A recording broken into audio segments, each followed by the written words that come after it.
ঠেলাঠেলি করে লাভ নাই বাপ, ঠেলাঠেলি করে। সুন্নি ওয়াহাবি, এটা সুন্নি এটাও গালি না, ওয়াহাবি এটাও গালি না, দুটোটাই দোয়া।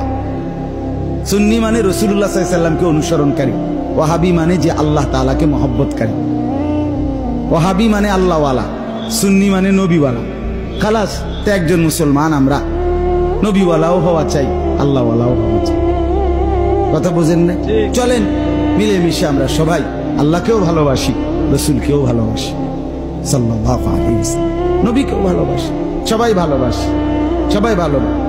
অতএব ধাক্কাধাক্কি করে লাভ, ঠেলাঠেলি করে লাভ, ঠেলাঠেলি করে আগায় না।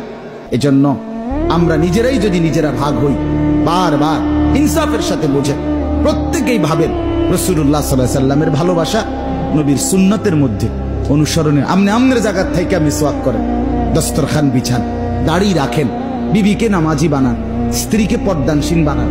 আমনে আমনের ফিরের কাছে থাকতেই আমনের ঘরের থেকে টেলিভিশনের আওয়াজ বন্ধ করেন, কোরআন শরীফ সহি শুদ্ধ করেন, জিকির করেন।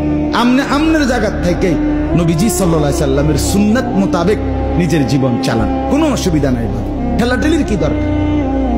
সবাই মিলে মিশে যেন আমরা জান্নাতি হতে পারি, আল্লাহ তৌফিক দান করেন।